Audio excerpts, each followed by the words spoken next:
اندلس کا ایک طالب علم تھا. کسی زمانے میں اندلس مسلمانوں کا بڑا مرکز رہا ہے. قرطبہ، امام قرطبی رحمۃ اللہ علیہ وہیں کے تھے. تو وہاں پہ ایک طالب علم تھا، اس کا نام تھا بقی الدین ابن مخلد رحمۃ اللہ علیہ. یہ واقعہ امام زاوی رحمۃ اللہ علیہ نے اپنی کتاب سیر اعلام النبلاء میں لکھا ہے، آپ خود بھی پڑھ سکتے ہیں. تو وہ بقی الدین ابن مخلد رحمۃ اللہ اپنے بارے میں کہتے ہیں کہ مجھے پتہ چلا کہ بغداد میں امام احمد بن حنبل بڑے فقیہ ہیں اور محدث ہیں، اور وہ علم کا ایسا سمندر ہیں کہ جو طالب علم جاتا ہے وہ علم سے اپنی پیاس بجھاتا ہے. تو میرے دل میں شوق پیدا ہوا کہ میں بھی جاؤں اور ان سے علم حاصل کروں. اس کے لیے میں اپنے گھر سے ایک گٹری میں سامان لے کے نکلا اور میں نے ایک کشتی کرائے پہ لی، کیونکہ راستے میں سمندر پڑتا تھا. وہ کہتے ہیں کہ ہم کشتی میں چلے اور کشتی والا راستہ بھول گیا، اور سمندر ہر طرف سمندر. ہم طوفان میں گر گئے، اور طوفان میں تو پھر 12-15 فٹ اونچی لہریں آتی ہیں اور کشتی جو ہے وہ ہچکولے کھاتی رہتی ہے. کہتے ہیں کہ کشتی ہچکولے کھاتی تھی اور ہمیں الٹیاں آتی تھیں اور ہماری طبیعت خراب، اور ایسے لگتا تھا کہ ہم شاید خشک زمین کو دوبارہ نہیں دیکھ سکیں گے، کشتی پانی میں ہی ڈوب جائے گی. بڑے دنوں کے بعد بالآخر اللہ نے ہم پر مہربانی کی اور کشتی کنارے پر لگی. ہم نیچے اترے. میں نے پوچھا لوگوں سے کہ بھئی بغداد کہاں ہے؟ ان کا جناب وہ تو 700-800 میل دور فلاں جگہ پہ شہر ہے. تو بقی الدین کہتے ہیں کہ میں نے اپنی گٹری اپنے سر پہ رکھی اور پیدل چلنا شروع کر دیا کہ یہ 600-700 میل کا سفر تو کوئی اتنی بڑی بات نہیں، میں پیدل طے کر لوں گا. اب آپ سوچئے کہ علم حاصل کرنے کے لیے 700 کلومیٹر چل کے استاد کے پاس پہنچنا تھا.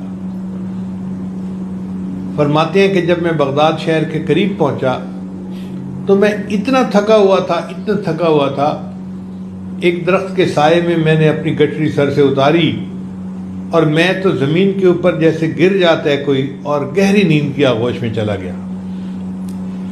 جب 2-4 گھنٹے سونے کے بعد آنکھ کھلی تو میں نے پھر گٹری سر پہ اٹھائی اور بغداد شہر کی طرف چلنا شروع کیا. راستے میں مجھے ایک بندہ ملا جو بغداد شہر سے آ رہا تھا. میں نے اسے سلام کیا اور میں نے سلام کر کے اس سے پوچھا کہ آپ امام احمد بن حنبل کے بارے میں مجھے کچھ بتا سکتے ہیں؟ اس نے کہا نوجوان ان کے بارے میں کیوں پوچھ رہے ہو؟ میں نے کہا کہ میں تو اندلس سے چلا ہوں ان سے علم حاصل کرنے کے لیے. اس بندے نے ٹھنڈی سانس لی اور مجھے کہا کہ اے نوجوان، تمہاری یہ تمنا پوری نہیں ہو سکتی. میں نے پوچھا کیوں؟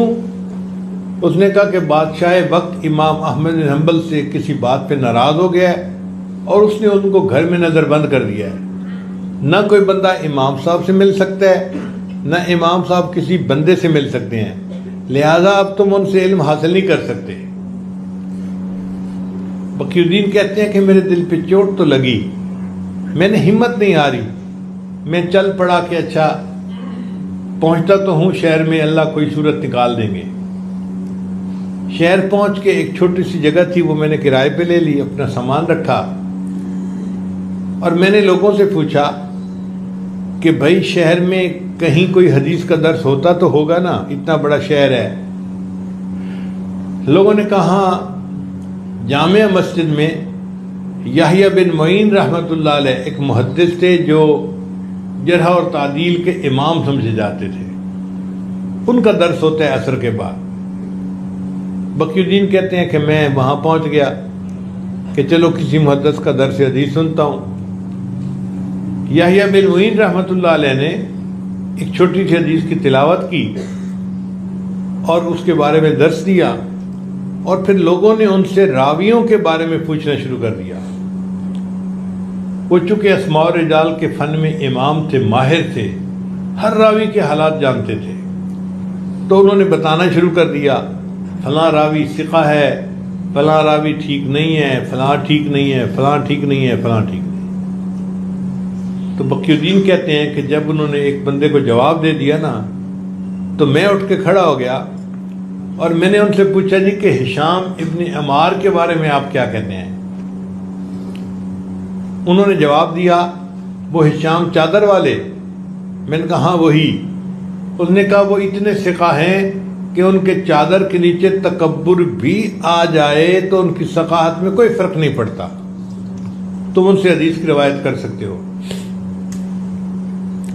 جب انہوں نے مجھے جواب دیا تو میں نے پھر دوسرا سوال پوچھنا چاہا، مگر جو قریب لوگ بیٹھے تھے نا انہوں نے میرا کرتا پکڑ کے کھینچا اور کہا کہ بھائی یہاں کا دستور یہ ہے ایک دن میں ایک طالب علم ایک سوال پوچھ سکتا ہے، اگر ایک ہی سارے سوال پوچھے گا تو باقی طلباء کا کیا ہوگا؟ اب آپ نے ایک سوال پوچھ لیا، بیٹھ جائیں. کہتے ہیں کہ میں نے رونا شروع کر دیا اور میں نے ان کو بتایا کہ دیکھو میں تو اتنی دور سے سفر کی مشقتیں اٹھا کے یہاں آیا ہوں اور مجھے اس ترتیب کا پتہ نہیں تھا. اگر پتہ ہوتا تو میں وہی سوال پوچھتا جو مجھے اصل پوچھنا تھا. لوگوں نے میرے اوپر ترس کھایا اور کہا کہ اچھا تم ایک سوال اور پوچھ لو. جب انہوں نے کہا نا کہ ایک سوال اور پوچھ لو تو میں نے یحییٰ بن معین رحمۃ اللہ سے پوچھا آپ امام احمد بن حنبل کے بارے میں کیا کہتے ہیں؟ کہتے ہیں کہ اس سوال کو سن کے پورے مجمع پہ خاموشی طاری ہو گئی، سانپ سونگ گیا پورے مجمع کو. لوگ سمجھتے تھے کہ بادشاہ وقت ان سے ناراض ہے، اس نے نظر بند کیا ہوا ہے، اور مجمع میں ان کے بارے میں سوال پوچھنا تو اپنے آپ کو عذاب کو دعوت دینے کے معنی دینا. میری بات سن کے یحییٰ بن معین رحمۃ اللہ نے اپنا سر جھکا لیا. وہ تھوڑی دیر خاموش رہے، پھر انہوں نے اپنا سر اٹھایا اور ایک ٹھنڈی سانس لی اور کہنے لگے کہ امام احمد بن حنبل تو امام المسلمین ہے. جب یحییٰ بن معین رحمۃ اللہ نے یہ کہا نا کہ امام احمد بن حنبل تو امام المسلمین ہے، میرے دل میں اور طلب بڑھ گئی کہ میں نے تو ان سے علم حاصل کر کے ہی رہنا ہے. مجلس ختم ہوئی تو میں نے ساتھ والے ایک بندے سے کہا بھائی مجھے امام احمد بن حنبل کا گھر دکھا دو.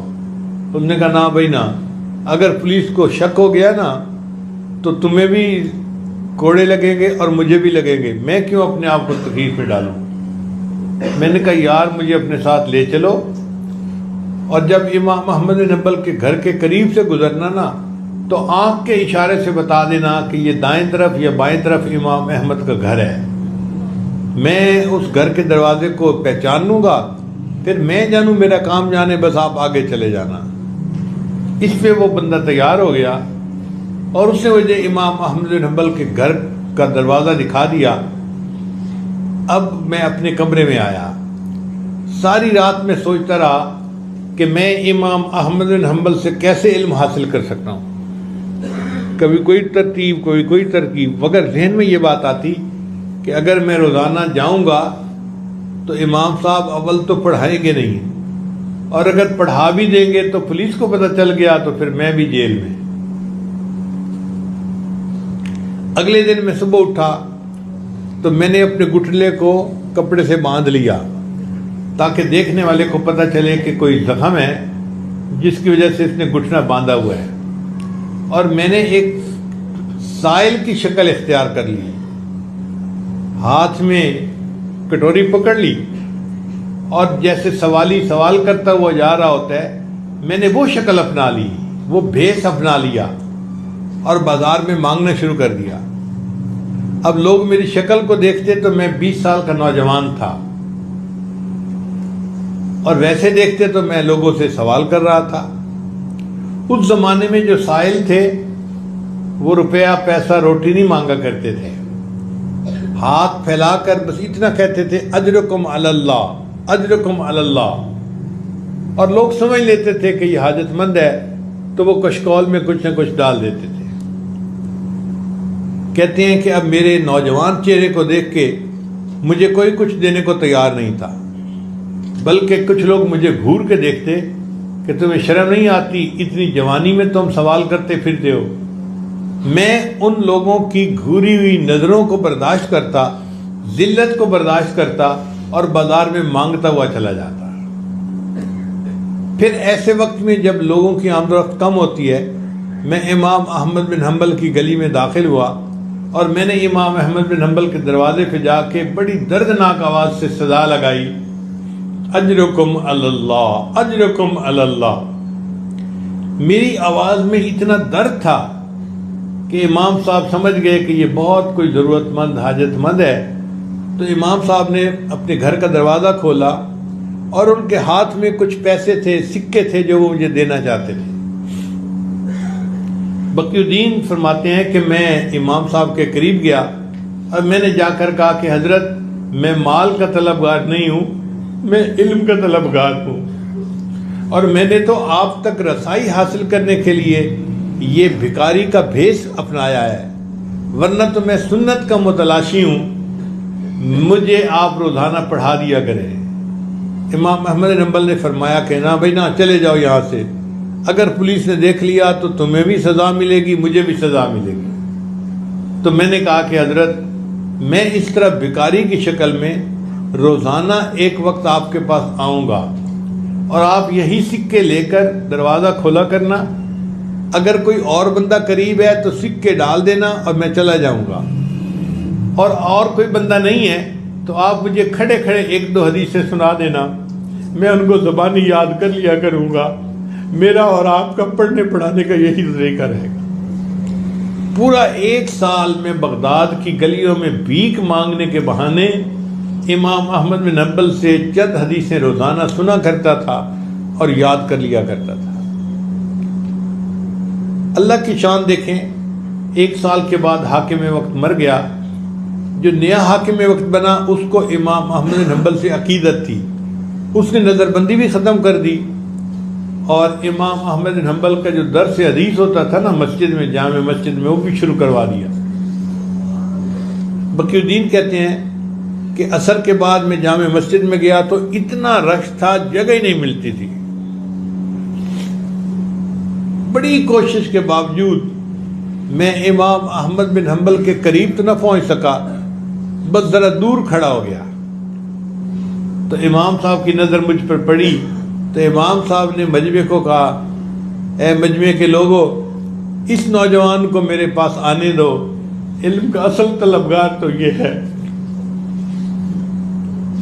اب آپ اندازہ لگائیے کیسے طلباء تھے جو علم حاصل کرنے کے لیے بھیک مانگنے کا بھیس اپنایا کرتے تھے اور پھر استاد سے پڑھا کرتے تھے۔